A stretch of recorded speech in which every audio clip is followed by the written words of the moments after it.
Hello, everyone, and welcome to the second session of the Israel Dialogues, the second season, not the second session. We are so honored to have you with us. We're so honored to have our guest of honor with us and to be joined by these incredible academics. I want to extend a special thanks to Les and Bev Rothschild for sponsoring today's session of the Israel Dialogues.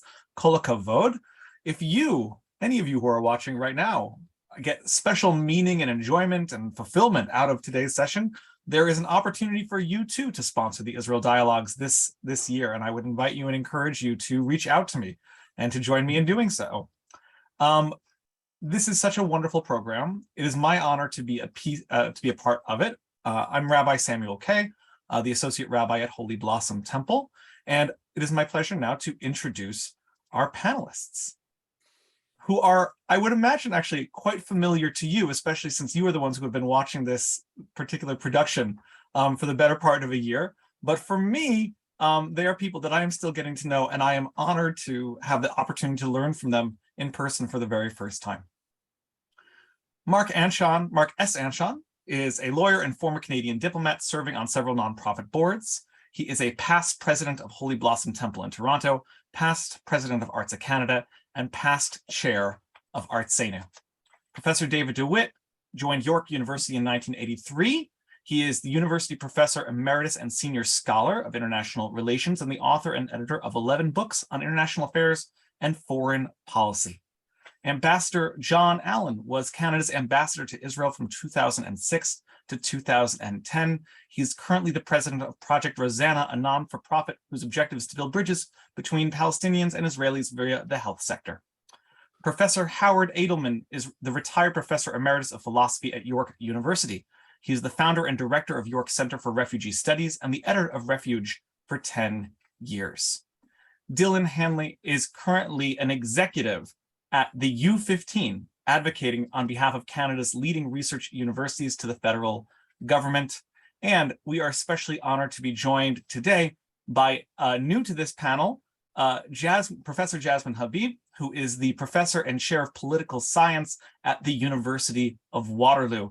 And we are so pleased to have you all here. I'm going to pass this over to one of the many masterminds, the many big brain thinkers behind this program, the one and only Dr. David DeWitt.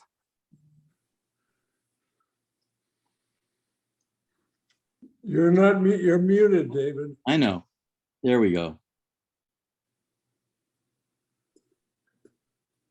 I wanted to thank Rabbi Kay. Did not initially include the kind words that he said about me, but rather to welcome Rabbi Kay to Toronto, to Holy Blossom, and to the Israel Dialogues.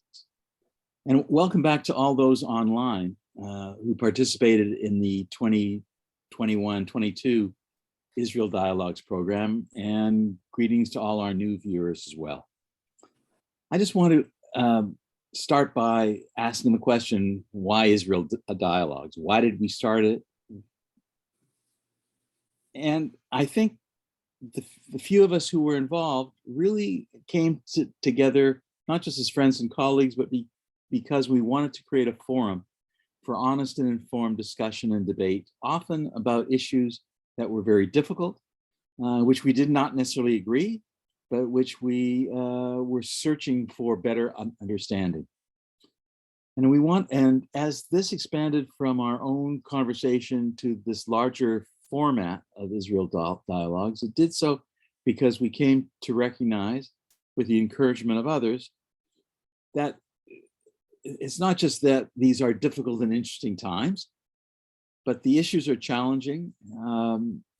And sitting here and yet being concerned about the future and well-being of the state of Israel, the Jewish people, and international affairs in general, it's important not just to consider events, but to think about the fundamentals that may be underlying all of this. Could be ideology, Zionism, anti-Semitism, nationalism, democracy, questions of equity, the demographics of the state, its political economy that underlies its prosperity, as well as its security. we also recognized and we focused on this last year, the dramatic occurrences in the regional and international communities, and how that affects the West, how it affects Israel, Israeli security and prosperity, and in particular, the general questions around the well-being of liberal, not illiberal democracy. And so Israel Dialogues really is meant to provide an opportunity to hear diverse views from a variety of experts, which also include our panelists. And with that, let me turn this over to Howard Edelman, who's going to introduce Bob Ray, and then we'll moderate the rest of the session. Howard? Well, I have the easiest job of any of the panelists, because unlike the usual situation where people don't know the academic, or most people don't, everyone knows who Bob Ray is. Everyone, every Canadian, a former Premier of Ontario, former leader of the Liberal Party, an expert on Myanmar, international diplomat in that sense, knows international law, knows human rights law. We couldn't have a better guest to start off this section. And I thank you, Bob. The format will be simple. Bob will make a presentation, roughly 15 minutes, but we'll let him go over for 5 or 10 minutes if he wants to. I'll then ask him some questions for 15 minutes or so, and then the panel will chime in and ask questions, and then we'll turn it over to Rabbi Kay, who will sort out the questions that our audience asks. With no further ado, Bob, you're on. Howard, thank you so much, and thanks to Rabbi Kay and David for their comments and introductions. It's a real pleasure to be with you. I'm speaking to you for the first time, I think, in my role as ambassador. But in doing so, I want to start by paying tribute to my friend Dov Marmer, who died in between my 2 visits to the temple. It's my first chat with the temple since Dov died, and he was my friend and mentor for 40 years, and I deeply valued his friendship and his advice, his humor, his perspective, and his commitments to humanism, and his commitments to Israel and his commitment to peace. I learned a lot from Dov over many, many years. And when I gave him my book, The 3 Questions, his comment was, it's not Jewish enough and it's not socialist enough. And I said, Dov, I can only be who I am. I can't be somebody else. But we really enjoyed our relationship, and I valued his friendship very, very much. And it's great to have had the association with the temple that Arlene and I have had for many, many years. As you all know, Arlene was family were members, and Arlene was a member growing up. So we value very much our continuing association with the temple. I thought I'd just focus on a couple of things in my introduction, and I might even make it shorter than 15 minutes because I really want to get to questions and hear what people are thinking about. I think it's important to remember some historical facts. The first one is that Canada, as a young member of the United Nations, we'd been members of the League. And there's stories about Canada's early representatives on the League of Nations and their battles with Mr. Mackenzie King. But we signed on to the Atlantic Charter in 1942. We were actively involved in the negotiations in San Francisco, in Dumbarton Oaks before that. And the first items that were on the agenda of the UN in 1945, when the sessions began, were Kashmir and the Palestinian Mandate. The British had indicated that they were not going to carry on with the mandate, and the situation in the region was extremely challenging. And it was a Canadian judge, Ivan Rand, who cast the deciding vote in the consideration by the UN of what would be a recommended solution. And Rand decided, and his work has been discussed in his biographies and in David Berkson's study, made the decision, and it was not automatic for him. It was not. It was not something that came naturally to him. He said he thought that a partition was the only answer. That 2 states for 2 peoples, which was the subject of the famous resolution in 1947, was the way things should evolve and what needed to happen. That there was no other resolution that could produce an enduring peace. And I think it's important for us to remember that really underlies the Canadian policy on the dispute. We were slow, I think it's fair to say, after through many years to do more than what we did in 1956-57, which was to play a decisive role in Suez, when what the Israelis and the British and the French did was seen as being entirely unacceptable and too provocative, and caused a crisis in the heart of the UN. And Canada helped to broker a way in which that issue could be resolved. The so-called 2-state solution was not front and center for many years, because it was never part of the Palestinian objective at that time to have a 2-state solution. It was always part to essentially have a 1-state solution in which Israel would no longer exist. But Canada remained firm on the side of those who believed strongly that Israel's existence was entirely legitimate, that it was a legitimate member of the United Nations, that Canada's recognition of the state was unqualified and very clear. We've had diplomatic relations with Israel for many years, and therefore it was as events unfolded in the Middle East that Canada's position became clearer and more involved, until the PLO was prepared to recognize the existence of the state of Israel and to recognize Israel as a state. Canada did not have official relations with or any recognition of the PLO.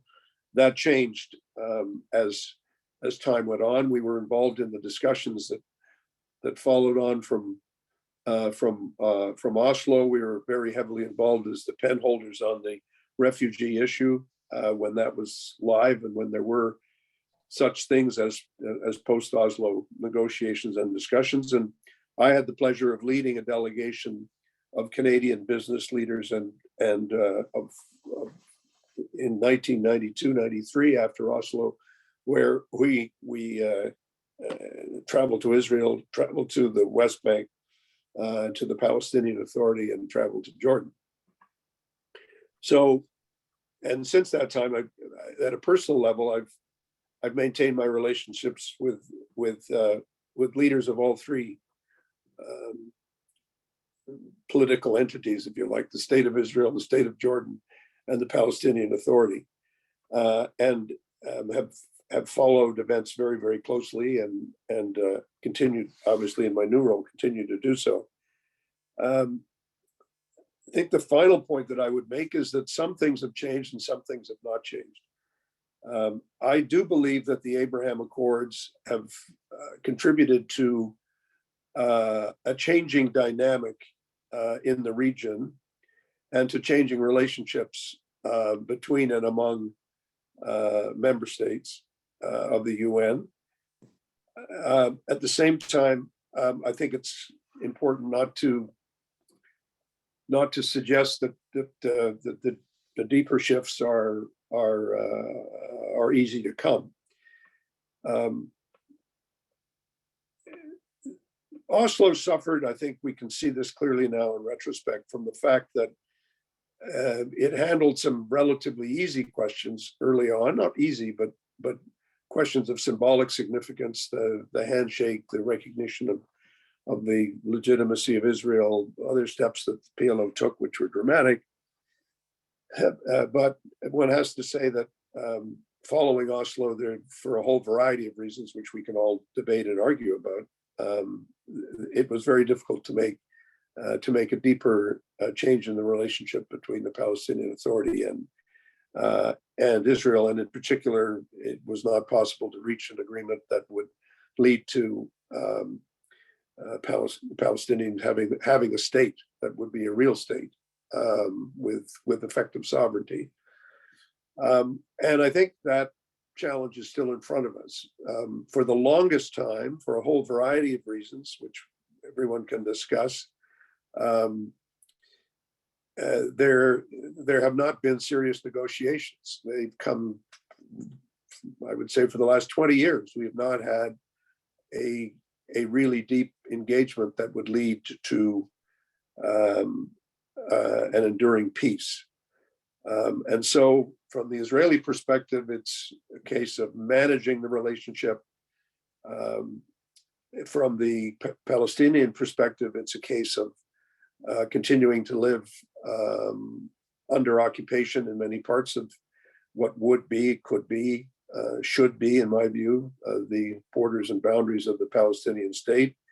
And we continue to have extensive settlement activity going on inside the West Bank, taking us well above and beyond the situation that was negotiated at Oslo in 1992.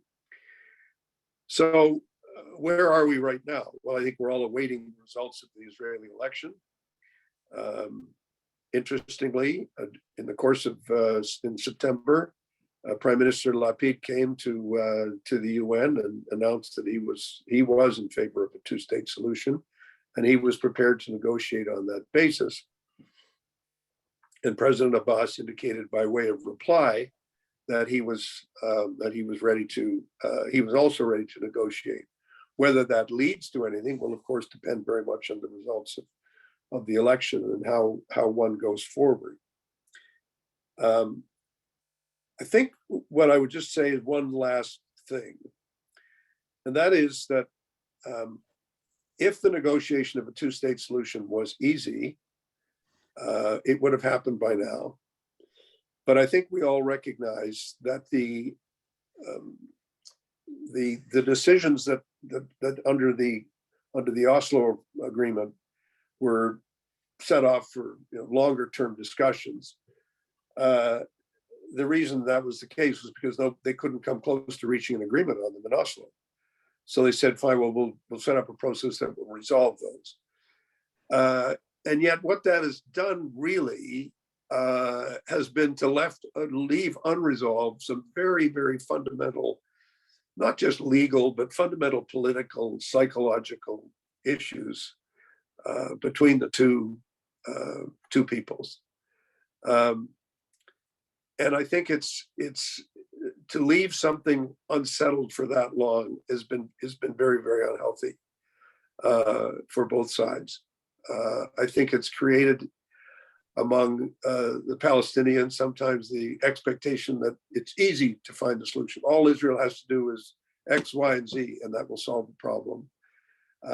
And for the Israelis, I think it's left them with the sense that the situation is so unsettled in terms of the real intentions of the Palestinian leadership, the divisions within the Palestinian leadership, the creation of a polity in Gaza, which is controlled by Hamas, who do not recognize the legitimacy of the state of Israel and do not believe that the state of Israel deserves to exist.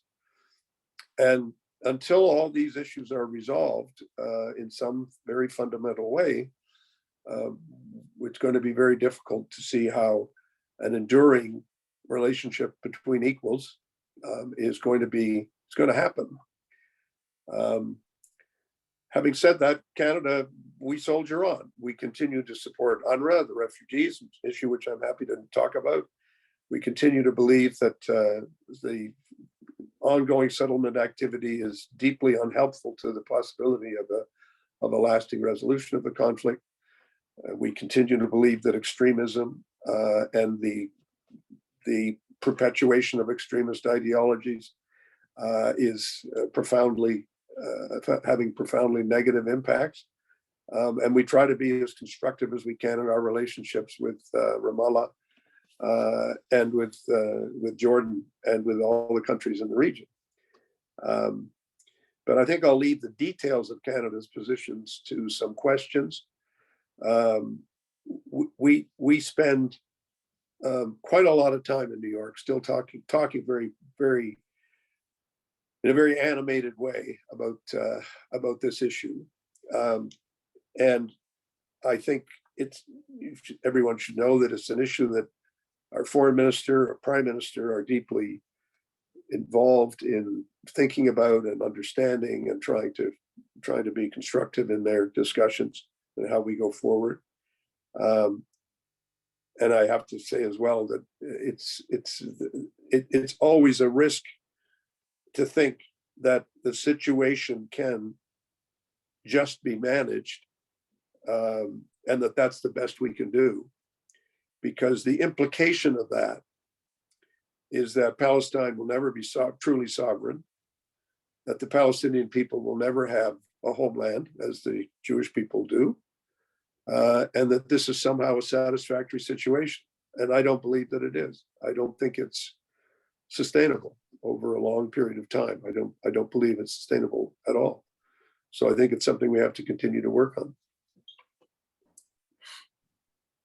Bob, let me pick up three of the points that came out of your introductory remarks. I'll start with the last one. How does Israel rank in terms of your efforts? Because you mentioned it takes up your time, but you have just this week alone, Mali and Kosovo and Libya, etc. Then the job of an ambassador to the UN, I think, is virtually impossible. And there are just so many issues. Instead of being an ambassador to one nation, you're effectively an ambassador to all nations. Where does Israel rank in your efforts? What percentage? Well, I'm not going to give you a number, but I mean, let's just say that, let me put it this way, Howard, when in this fall season, which is the season of votes in the committees of the General Assembly and then the General Assembly itself, there will be a number of votes about a number of issues that are being proposed negotiated by the EU and others and presented to us on a whole range of issues that have been part of the UN calendar since 1948. I can tell you it takes a lot of time in Ottawa and in New York and elsewhere for us to review, talk, negotiate, discuss with ambassadors from the region, obviously including Israel, and the Palestinian representative of the Palestinian Authority, who was an official observer at the United Nations. And yeah, it takes up a lot of time. But do we spend all our time on it when the situation is not, quote, kinetic, or when we're not seeing an active conflict, an active flare-up? No, but I think it's fair to say that perhaps it's because of my background and interests that I take a lot of time fielding calls, talking to people, meeting with experts, engaging with visiting academics and representatives. Yeah, I spend it.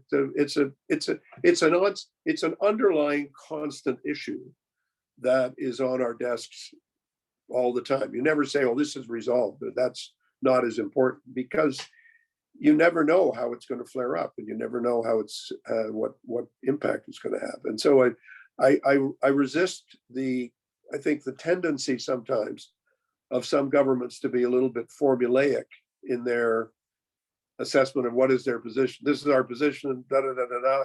Over, next page, next subject. So I don't think of myself as having an impossible job. I think of myself as having a challenging job. I mean, it's not easy, but it's doable. Okay, let me follow up with because you mentioned the Abraham Accords and the importance of Abraham Accords. What about the Lebanese Israeli Maritime Agreement? First of all, did the UN have any role at all in that? And secondly, how do you rank that as more important, as important, or less important than the Abraham Accords? Well, I mean, I think that it's because you're right to raise it, because it's an agreement with a neighbor. It's very significant because anything that changes the dynamics of the neighborhood even a little bit is positive. At the same time, you say, what role did the UN play? Well, the Secretary General's office was certainly involved. We were certainly aware of the discussions and negotiations. I think it's fair to say that the Americans played the strongest role in terms of trying to broker the actual deal. But the deal is very careful that it is specifically to do with the maritime boundary, not to do with any other forms of recognition. And frankly, I think we'll have to see as time goes on what the nature of the situation in Lebanon is going to be. The current financial and economic situation in Lebanon is terrible, and that's creating its own instability. And that's one of the reasons why the Lebanese signed the deal, was because anything that would promote some kind of economic activity would be beneficial for a government that has been on the brink of financial collapse for the last several years. You also mentioned refugees and your willingness to plunge into that issue. And you know my interest, we discussed it before. And I was involved when the Canadians were gaveling the refugee talks. But I'm curious about, you've worked on the Rohingya refugees as well since then. And how do you compare issues like a return for different groups of refugees? How do you compare the importance of the refugee issue in the overall peace settlement? Prospective peace settlement, I should say. I think it's critical because, I mean, one of the reasons it's really important is because it's not entirely clear what the ratification process for an agreement will be. And so I think it's fair to say that any agreement will have to be clear on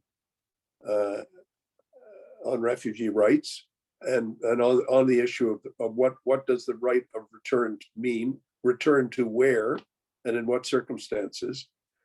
And I think it's clear from the agreements that were tentatively reached or close to being reached, I should probably be a better way of saying it, that we're tantalizingly close to being realized, is that there did seem to be a move on that provided for a right of return to the territory, to the Palestinian territory, to the Palestinian state, but it would be different with respect to return to the state of Israel.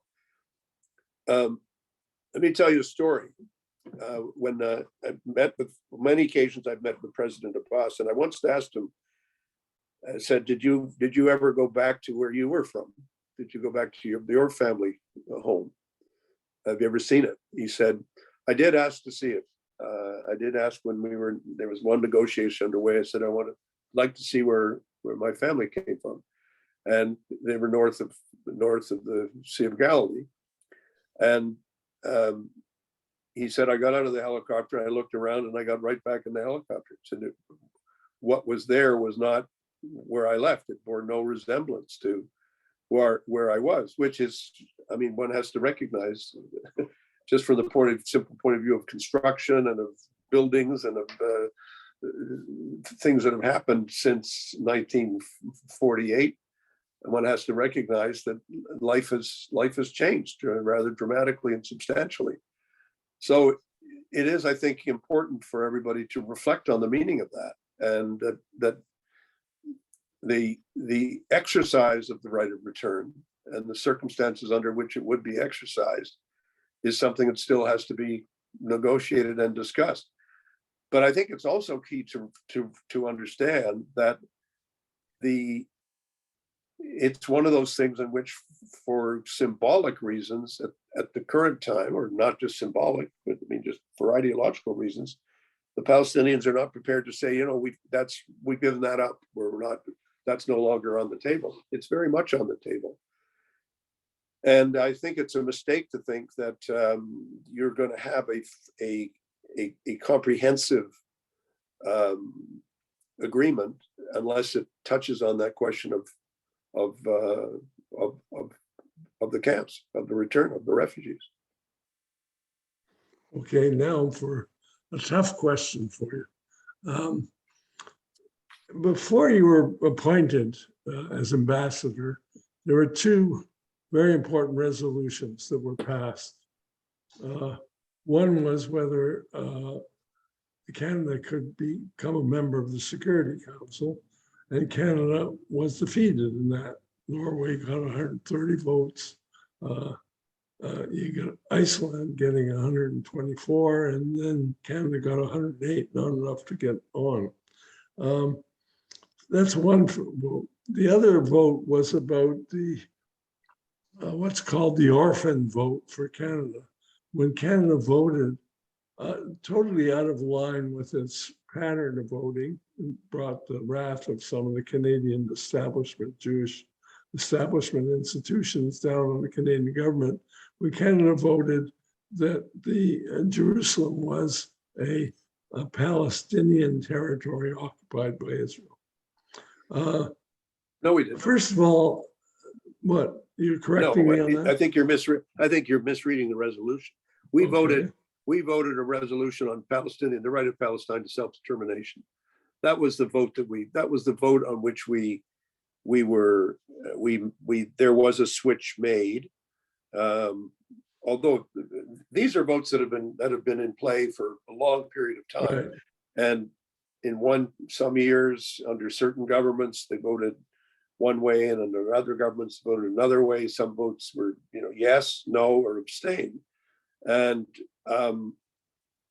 the decision by the government to vote in favor of Palestinian self-determination, which was a vote that I also made, because it comes up every year. It's not just a one-year thing. We've voted now 3 times in favor of that resolution, and the resolution will be voted on again this year coming up. And I think that if you're serious about why you think 2 states for 2 peoples is still makes sense, I think that has to be premised on the fact that we believe that the Palestinians are a people, and we believe they have a right to self-determination. I mean, everybody knows that this debate has evolved.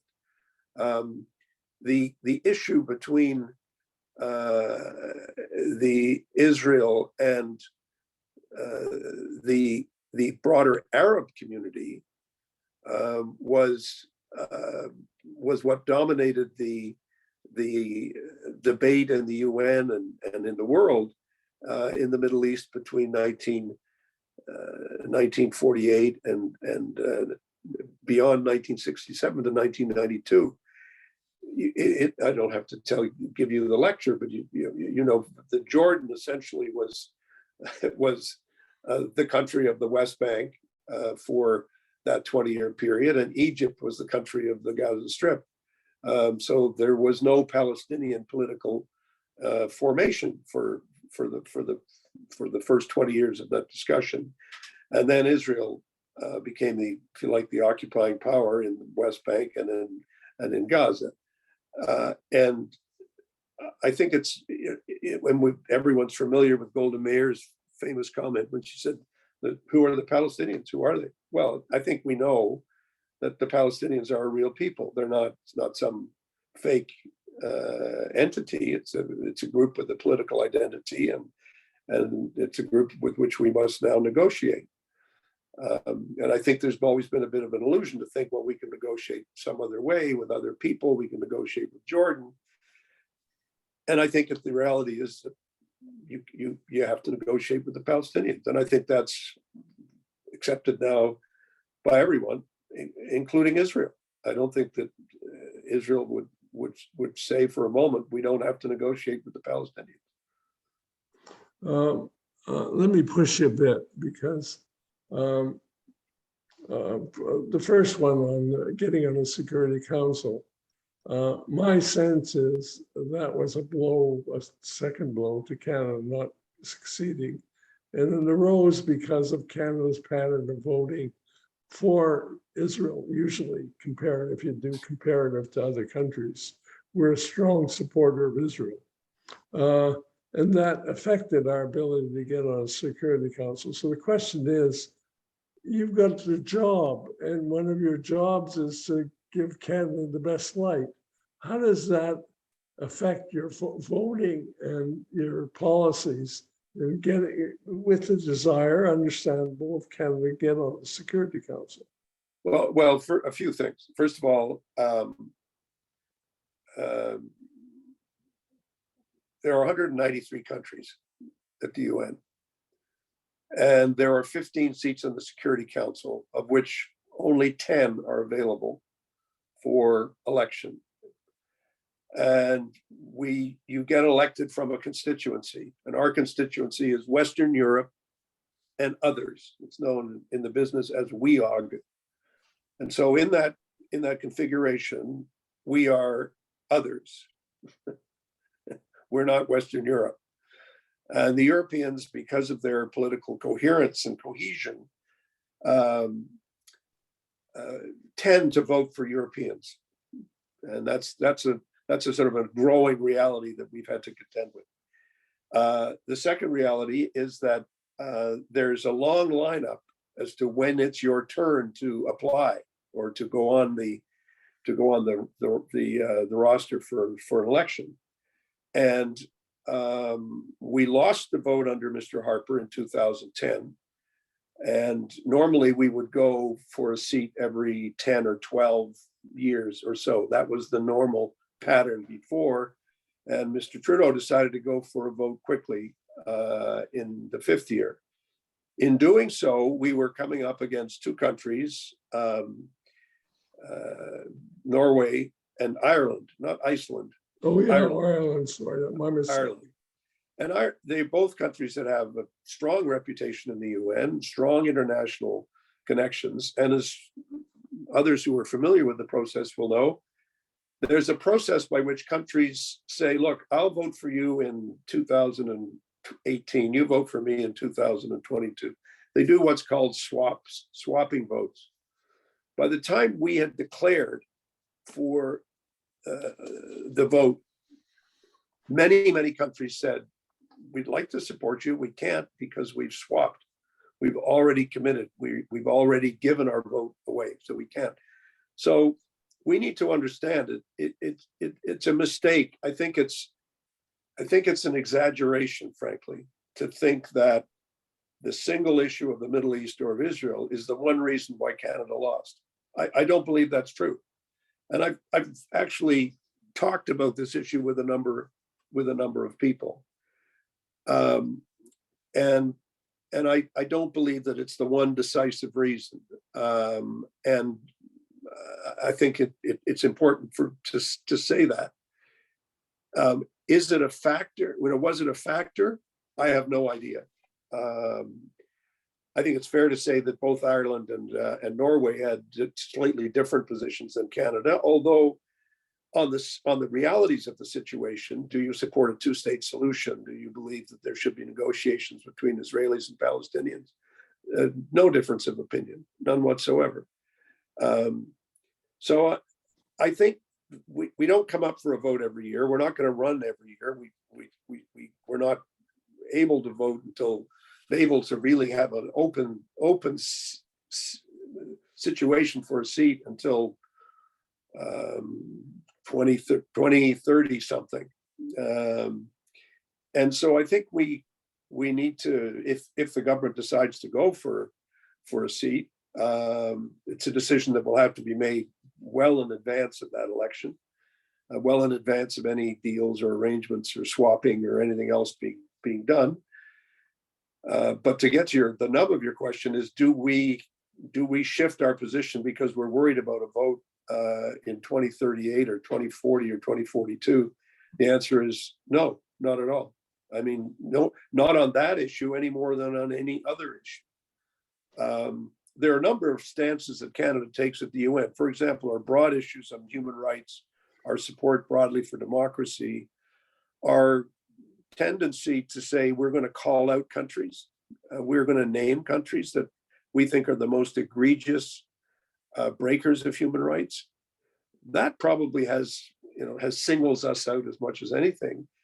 And I don't think that a Canadian ambassador could do his or her job in New York unless we were committed to human rights. Why else would we be there? What would we be there to do? Because it's such a critical part of our own identity. That's how we identify ourselves.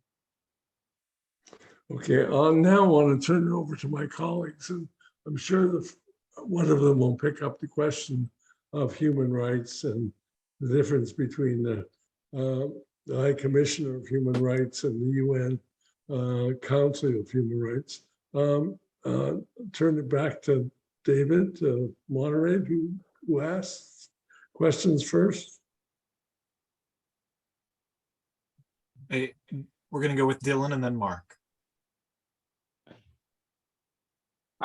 Lots of questions. Thanks again, Bob. Really interesting. I'll stick with the UN one, although if we have time after, I'd love to ask you one about sort of the partisan wedge issue, increasing nature of or using of the Middle East conflict in Canadian domestic politics as a wedge issue. But on the UN piece, one small piece and one bigger. One being, is part of Canada's challenge at the United Nations versus where we were sometimes historically, that the Americans' influence in the world and way of maneuvering in the world has changed a bit, and that they were often pulling us along, and that maybe they're not pushing for us in the same way, but also that maybe other countries aren't listening in the same way. But the part B is, back to the question of UN votes as a whole. As you know, the way that those votes are viewed in a lot of the diaspora Jewish community and in Israel is as a collection that's a manifestation of anti-Semitism. I mean, Erwin Kotler, would make this argument. And I've had this conversation back and forth with PMO saying, well, look, I have no issue with the actual text of the resolution that was changed at the UN, but this was the breaking of a pattern that was rejecting that, singling out of Israel as the Jew amongst the nations at the UN.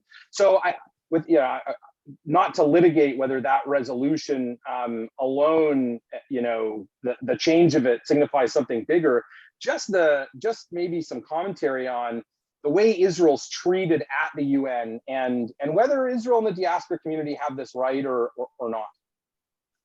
Well, first of all, I mean, I love Erwin Kotler as much as anybody, and he's a good friend of mine, a very close friend of mine. I don't consider the UN collectively to be anti-Semitic. That is not a fair observation. I think anti-Semitism exists. I think it's a terrible thing. I think it's a scourge upon all nations that we have to continue to fight against. But I think that it's a simple reality, I guess I'd say, that an issue that was in many respects a defining issue for both for the Jewish people, for democratic countries, and for the Islamic world, is the issue of Israel-Palestine, and that is a defining issue. And it's an issue that's been unresolved in the way in which people would like to see it resolved in the recognition and the acceptance of membership in the United Nations of a Palestinian state. And the fact that this is still unresolved and that it's still that journey has not been completed is the source for great anxiety and great concern among a number of countries for whom this is a necessary and important journey. I don't believe that one can lay at the door of Israel alone the responsibility for the fact that it hasn't happened. But I do think we continue to discuss, as do a number of countries. Australians are going through this discussion, and a number of other countries that actually look at the resolutions and say, okay, what's the right thing for us to do? We did make a change. We did make a decision under Prime Minister Martin and continued under Mr. Harper and continued under Mr. Trudeau, for the most part, to say, look, we're not going to change our votes on these dramatically. We're not going to go through a parsing of each one way or the other, because they are so one-sided, and because in the end, it's going to be up to the Israelis and the Palestinians to resolve the issues that are still left unresolved. And I think that's a discussion which we'll continue to have in Canada. I don't think there's any way in which the UN schedule is going to change such that, or the UN pattern is going to change such that in the fall you don't have a series of votes on the Israeli Palestinian issue. But I also think it's important for us as a country to be very clear that we think it's remarkable that you have as many of these votes as there are, without there being a series of votes on a number of other countries, which is why we insist on country-specific resolutions on situations which we think are far more worthy of analysis. Iran being one. Canada leads the discussion on the Iran resolution. There's resolutions on Myanmar. There's other resolutions. But sure, the number I think can be explained by you've simply, the UN is what it is. It's made up of a number of countries, many of whom feel very strongly the other way. So that's how I put it. Thank you so much. I know that Mark Anshan has to go at 1. So Dylan, if you have more questions, can we come back to you and give Mark the time that we have left to speak? Thank you. Thank you, Rabbi Kay. Bob, it's great to see you, and thank you so much for being with us. It's been a while since we've seen you at Temple. I just wanted to just continue the questioning that Dylan started with the multitude of resolutions on Middle East questions at the UN, which, as you indicated in your opening remarks, has been going on almost since the founding of the UN. Certainly for the last 50s, during the 50s, 60s, and 70s, right up until the present, we have a plethora of resolutions on the Middle East conflict, and they tend to be repetitive each year. The texts are the same, and none of these resolutions are in any way really advancing the resolution of the Middle East conflict or bringing peace between Israel and the Palestinians. And yet these resolutions occupy a lot of take up a lot of resources, a lot of time. And one of the things that Canada has always been concerned about, I think, at the UN is the use of resources, the use of the budget, the use of how UN spends its money each year. And during the General Assembly, we know that a lot of funds are spent on things like translation and so on. And so during the committee sessions, when all these resolutions each year are being debated and discussed, with the sponsors of these resolutions basically saying the same things they say every year in and year out. So my question is, has Canada and other like countries considered coming forward and trying to present the proposition that maybe it's time that we move away from resolutions which really aren't advancing the issues and trying to deal with these questions in some other more meaningful way? Sure, of course we do. But not only with respect to the Middle East. I mean, I think it's true of a lot of the methodologies and work of the UN. A lot of we spend a lot of time on resolutions which are remarkably similar to other resolutions that have been passed before, and they are simply a repetition of what's gone on before. That's part of what goes on in the General Assembly of the UN. But you know, Mark, very, very well that the UN General Assembly is what I call it could be better be called the Hall of Grievances. It's a place where grievances are expressed. And it's a place where people are allowed to express their grievances and where the resolutions do not bind member states. The resolutions do not lead to decisive action because the General Assembly has difficulty, doesn't have an army behind it. It can't. I mean, we can budget. You know, where the budget matters is actually where we pass a budget. Where the budget goes is where the resources go. So that's why Canada has expressed strong concerns, for example, about the budget for the never-ending investigation that was authorized by the Human Rights Council. I mean, that's a real issue, and where the Human Rights Council investigators, so-called, are already indicated their conclusions and their bias. So you say this has an element of true absurdity about it, and we have looked at that budget, and we have been among those countries that say no, this is not a sensible way to approach the issue. But we have not been, let me just say that we have not been successful in convincing enough other countries. But look at, I said 193 countries. When Israel was admitted to the UN in 1948, there were 53 or 4 countries, members of the UN. Right. So the organization has more than tripled in size. And the countries that have joined the UN are countries that have emerged from colonial relationships and from their colonial past and become, over a long period of time, become independent. And I think it's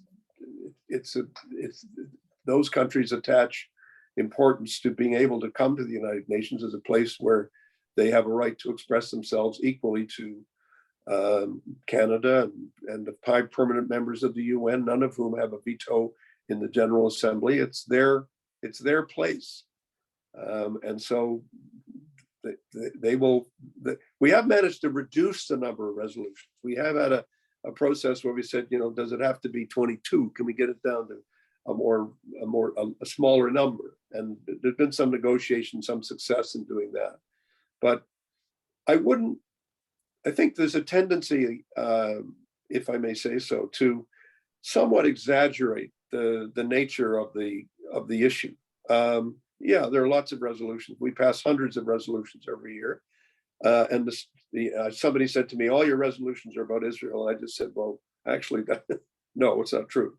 We pass a lot of other resolutions, which you might or might not like. I don't know. But the suggestion that all the UN does is sit around and talk about Israel is not true. That's just false.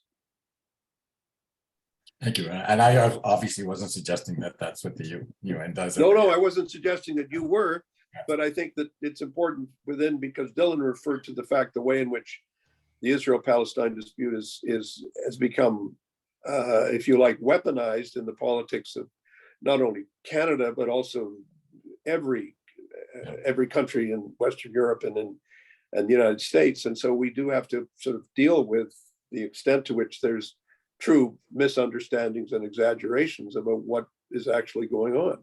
Yeah, good comment. Fair enough. Thank you very much. That's great.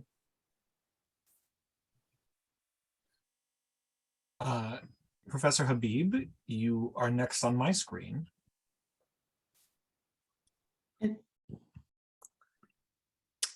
Hi, sorry. I actually thought David and John came before me, but I'll take up the space anyway. So thanks very much for your presentation. I found it really interesting.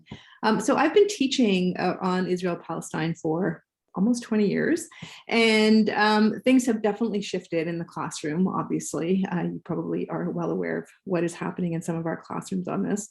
I wonder if you could speak to some of the shifts in the scholarship and how it may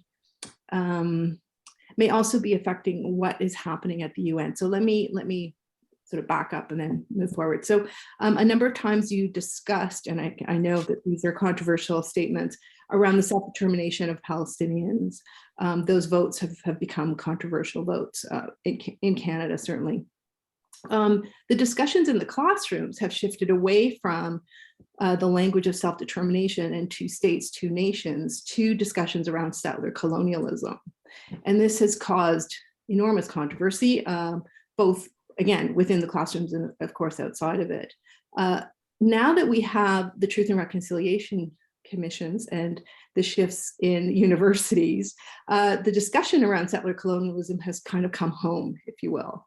And so I really wonder if any of those kinds of discussions, in what ways they might be affecting the kinds of conversations that are happening in the hallways, but also at the policy level. In so many ways, the university seems behind, but on this, maybe the university discussions are sort of pushing policy ahead. And UNDRIP, the vote around the UN Declaration on the Rights of Indigenous Peoples, students are comparing these things, right? Scholars are comparing these kinds of positioning. So I wonder if you could comment a little bit on that. Wow, I mean, that's a huge topic.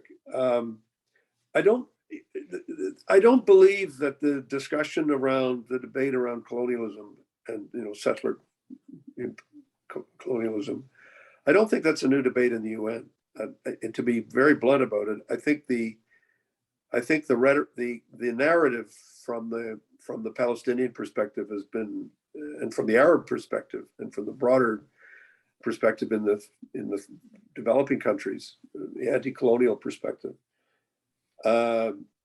is the one that led to the vote in the UN in the 1970s, where the famous Zionism is racism and Zionism is imperialism came from.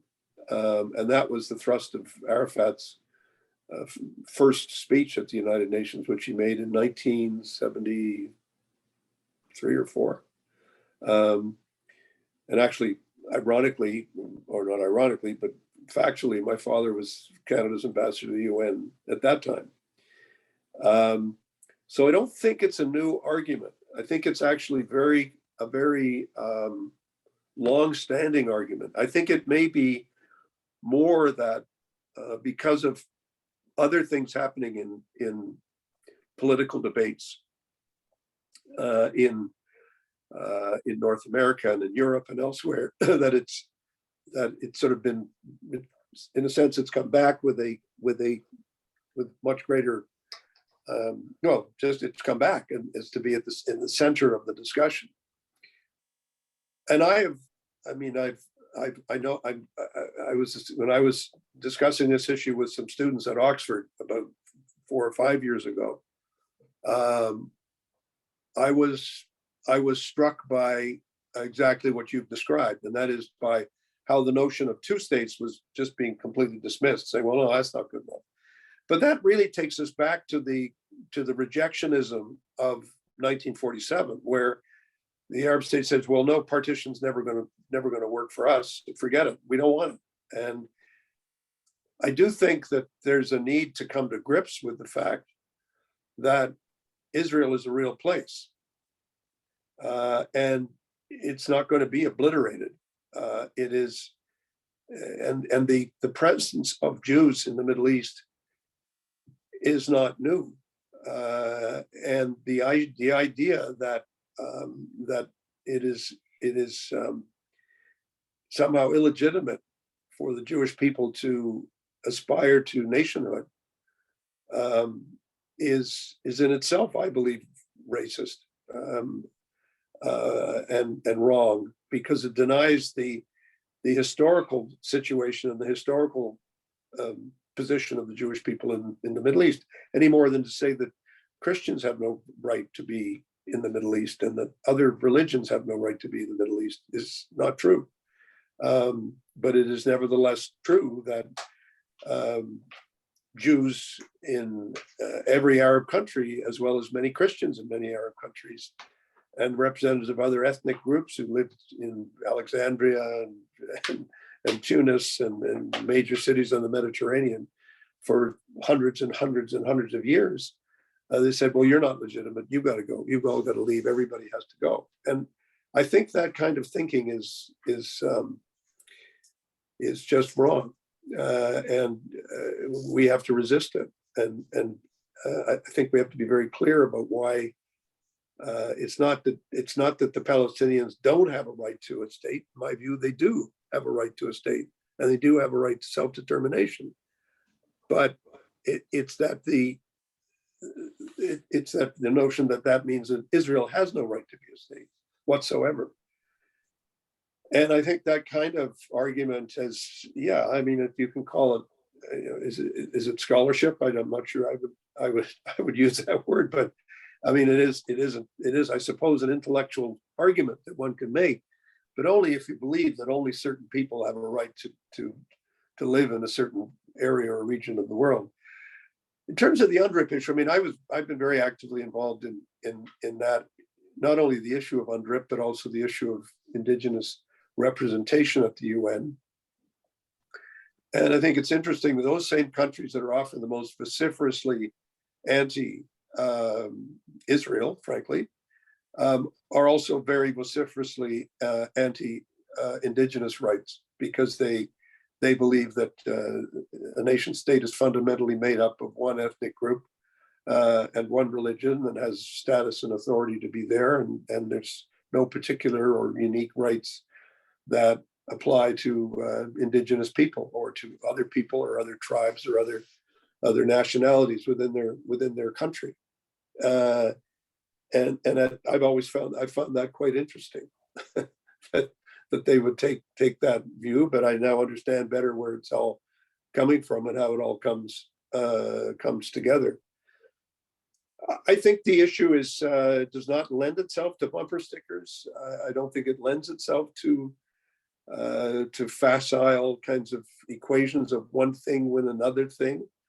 I think that if the issue of Indigenous rights in Canada became an argument to say that non-Indigenous people have no right to live in Canada, I think we'd have a very different national discussion than the one we're having.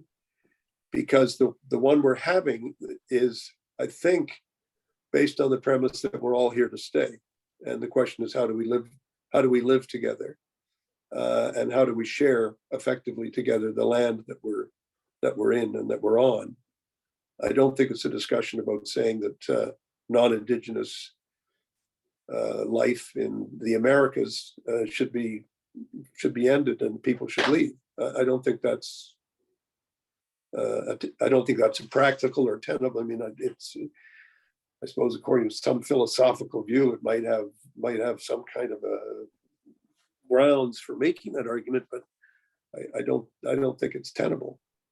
Yeah, so I just want to pop in here. Sorry, I don't want to take up too much time, but I think that the settler colonial model doesn't assume people don't belong so much as that it would lead to a different conception of what the future might look like. So a TRC option, for example, discussions at that level. So that's what I'm hearing in the classroom. I don't think it's I'm not aware. I think TRC is necessary. I do think that ultimately a real reconciliation between the peoples of the Middle East would be a great idea. I think would be a wonderful idea. Whether one could get people to agree to it or not is another question.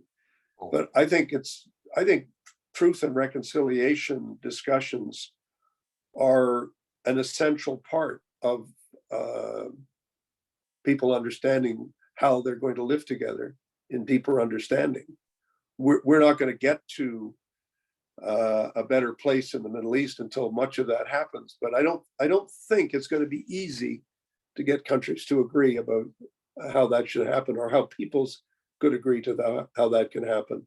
I would strengthen your argument by saying that I can remember when I was visiting the West Bank for the first time in 1992, 93, being struck by the level of deep hatred and resentment by the Palestinian people of how they had been treated, how they were being treated. So if somebody said, did you come away from that like really optimistic about how this was going to evolve in the discussion, my answer would have been no, because it's the differences and the divides are so deep, and because on a people to people basis, it's really difficult to see a basis for reconciliation. Now, I've had lots of other experiences. I've had lots of other conversations with Palestinians, but I was always struck by the reality of a people who feel that they have been treated unjustly. And it's not a view that's reached kind of lightly, or it's based on experience. It's based on an experience of displacement and an experience of not having been allowed to become a sovereign people. Thanks very much. I could go on, but I'm going to pass the mic. Thanks so much. John? I think you're on the screen, John. Okay, so I'm just going to follow up a little bit on that. I wanted to talk to you about the Security Council, but Bob, my take on what's happening in universities and to a very minor extent in Congress is that as Palestinians and as those who support them do not see any progress on the two-state solution and have not seen a government in Israel interested in the two-state solution for so long. They have moved to, the Peter Beinhardts of the world have moved to the one-state solution, not because the two-state solution isn't the way it should be, but because people who believed in the two-state solution no longer see it as a viable option. I'm not there. You're not there. But there is a lot of disillusionment about the treatment of Palestinians, as we don't have to go into, and about the occupation. And therefore, the whole Black Lives Matter, Indigenous rights, and Palestinian rights are now being equated. So anyways, but I just said that. I wanted to ask you about the Security Council. I, like you, I'm a big believer in the UN, UNICEF, UNESCO, UNHCR, the specialized agencies do the things that, if they didn't exist, we'd have to all reinvent them, including UNRWA for that matter. But we've now got a situation in the Security Council where you could almost say it's dysfunctional. It's not just about Ukraine, but Ukraine's highlighted it. What's the sense where, the Germans keep saying, they want in, we know that reform of the Security Council is almost impossible, but what is your sense being around there about the Security Council and its effectiveness, et cetera? A couple of things. First of all, John, on your first point, I agree with your analysis. Of course, one of the problems is that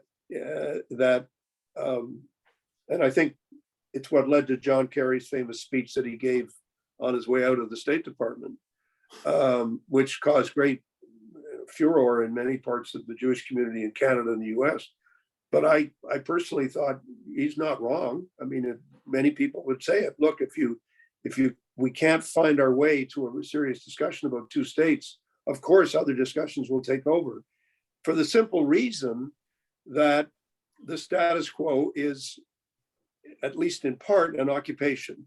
And that creates its own, all of its injustices and all of its problems under human rights. And so we need to understand that. And it doesn't, lend itself to finding a better solution. So that's why I think that if there has to be some effort made, but not all the blockages to two states are in Israel. I mean, many of them are, but some of them are within the divides in the Palestinian community itself. So I don't think we should simply beat up on the government of Israel for saying, why don't we have two states? If it was easy, it would have been done quite a long time ago. Because I believe most Israelis still would say, let's do that rather than not find a viable answer. On the Security Council, let me put it this way: I spend more time thinking about the Middle East than I do about the Security Council. How's that for an answer? It's not my favorite place. The reform of it is an important objective, and it would be nice, wouldn't it be nice if? But as opposed to the resolution of the Middle Eastern conflict, which I think is necessary and a precondition for deeper understanding around the world, I don't have the same view about the reform of the Security Council, but simply because if some Russians and Chinese, the Americans, the French, and the British all have a veto, until they tell me we're really serious about wanting to reform this institution, all of them collectively saying we're ready to do something substantial. Americans have moved a bit in their position recently, which I think is encouraging, but I don't spend a whole lot of time. And I think your comments about the dysfunctionality of the Security Council are clear. The last year, particularly with the inability of the Security Council to deal with the Ukraine issue and forcing the General Assembly to become the place where these issues are dealt with, and other places, is a symbol of its dysfunction.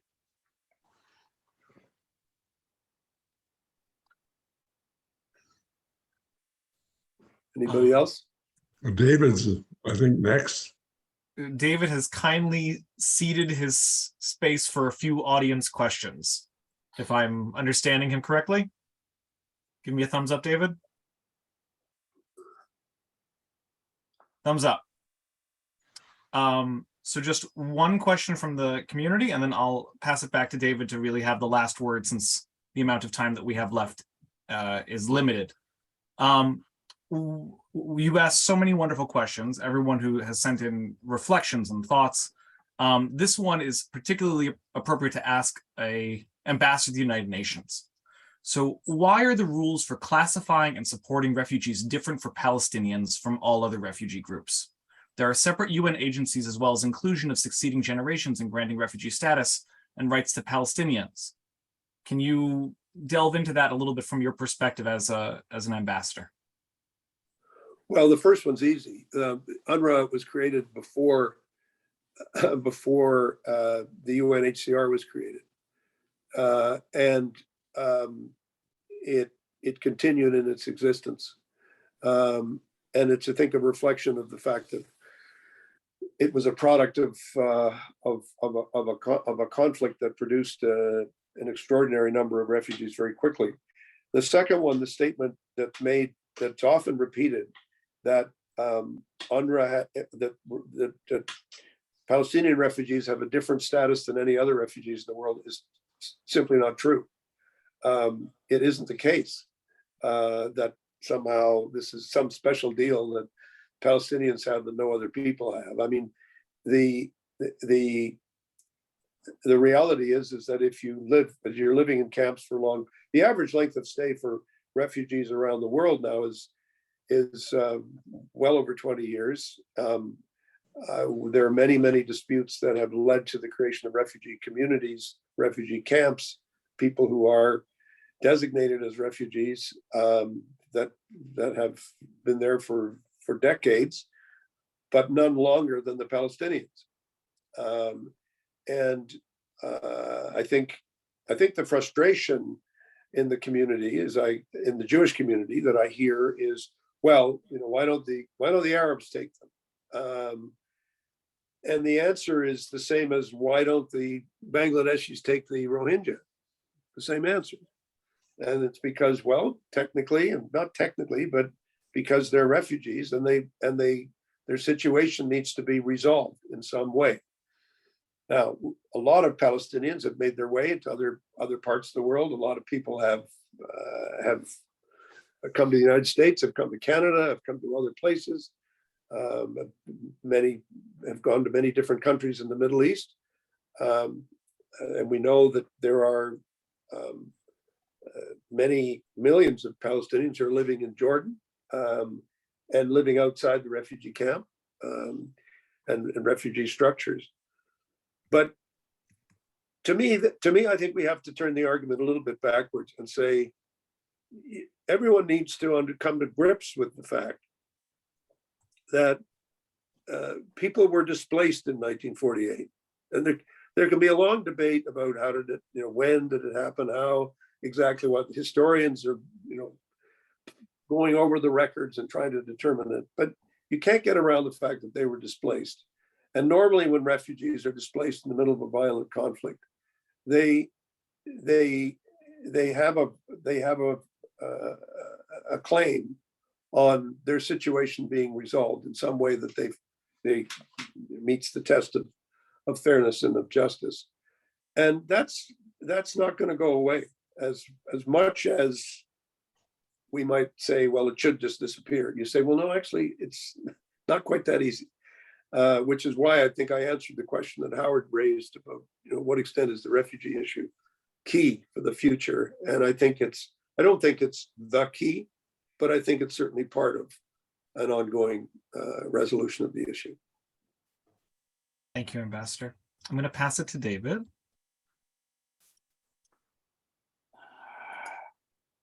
Where's Dave? There we are.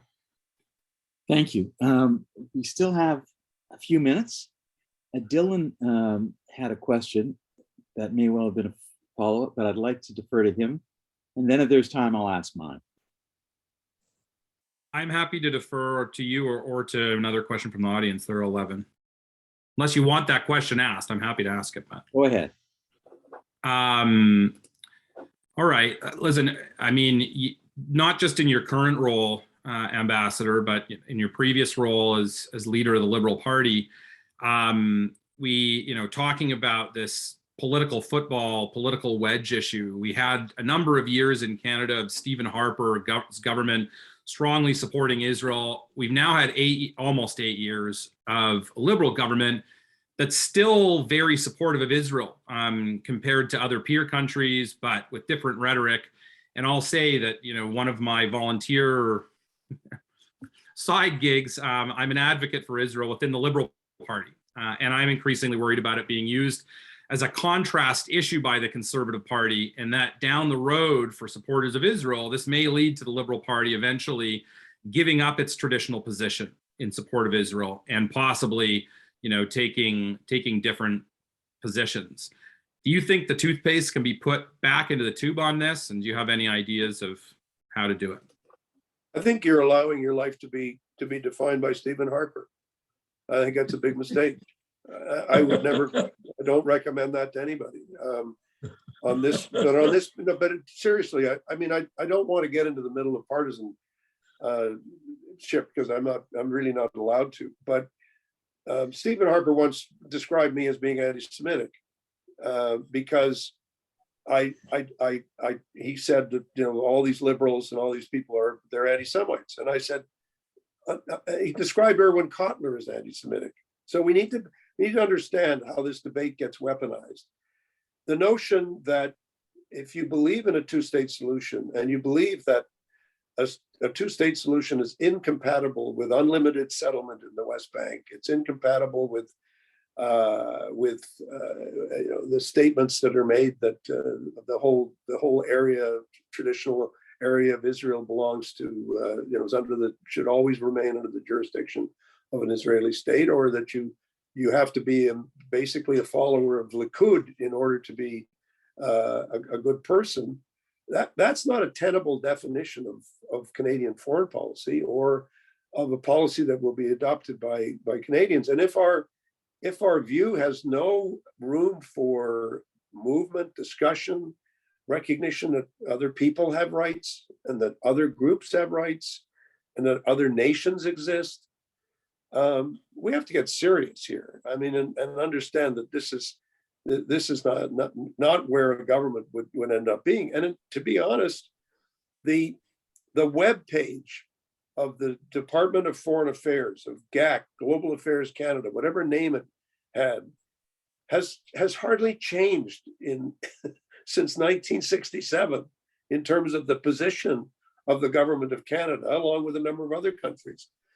We don't recognize that under international law, that the issues, all the issues between Israel and Palestine have been resolved. And Chrystia Freeland repeated the argument to say, look, we're not going to announce a shift of where our embassy is going to go until we have a clearer understanding of what the relationships are going to be between Israelis and Palestinians. The Australian government announced one day that it was recognizing West Jerusalem as a capital of Israel, and the next day, the new government comes in and says no. For all practical realities, when I go and see the government of Israel, I go to Jerusalem. So where's the capital? It's where it's there. But has that led to a formal doctrine of change? No, it hasn't. I refuse to allow myself to be defined by others, and I don't believe that you either are pro-Palestinian or you're pro-Israeli. We have to get to the point where people are comfortable saying, I'm pro-Palestinian in the sense I believe that a Palestinian state is a good idea, and I believe it should be allowed. It should be allowed to happen. It should be negotiated, and it should be allowed to become a member of the United Nations. I believe that. But I also believe in the state of Israel, and I will never accede to an argument that says those two arguments are incompatible. They're not. And my latest supporter for that is the man who is now the Prime Minister of Israel. He came to the United Nations and said, I believe in a two-state solution. What does that mean? It means the Palestinians get a state. And that's been government policy under Stephen Harper and everybody else. Does that mean he's anti-Israeli? I mean, I think of course this will happen. Of course it will happen, as it happens in the United States. It's happening in many, many different places. People are saying that the only way to, I'm more pro-Israel than you are because I voted this way on 52,000 UN resolutions. It's ridiculous. Have a safe, secure Israel within defined borders and boundaries that are accepted and recognized by its neighbors and by international law is a critical objective for our public policy and for global public policy. And that is the bedrock of the position of the government of Canada. And I don't think that will change. But that doesn't mean that we shouldn't say that we support the existence of a Palestinian state. That would be a major mistake, I think, if we followed that logic, or to think that people can live in a statelet, or that they can live in a little place and say, there's your home. That's not sovereignty. That's not self-determination. And we need to be clear about that. Okay, let me step in now. And on behalf of everyone, Bob, thank you for a really stimulating, interesting hour and a half conversation. I apologize to those in the audience who sent in some very good questions. I've copied them all, if anyone is interested. I think most of them were collapsed in ways that we've covered. I'd say 90% of the issues that have been raised by the audience. I want to say personally that it's not just refreshing, but it's stimulating to have someone who gives a sense of optimism that there is a future. And if good people apply their minds and their energy to pursuing it, things are possible.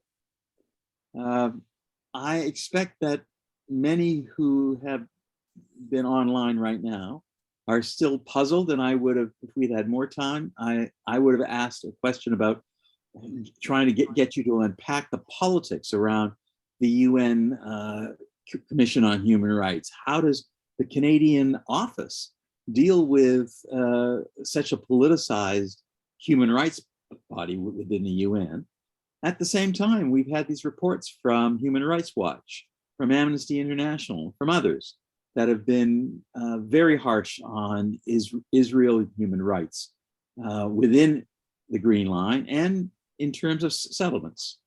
And we really didn't get to that in those details. Perhaps we can encourage you to come back. There was a mention of in one of your comments about Palestinians and the place of Jordan and refugees and so forth. For those who are able, if you tune in next week, Asher Sasser is back with us, who's one of Israel's most distinguished contemporary historians of the modern Middle East. And he's finishing a book manuscript on Jordan, Palestine, and Israel. And he's going to be addressing that next week. So perhaps that'll flesh out some of the issues that you raised today, Bob. So thank you on behalf of all of us for your spending some time and your experience and wisdom with this.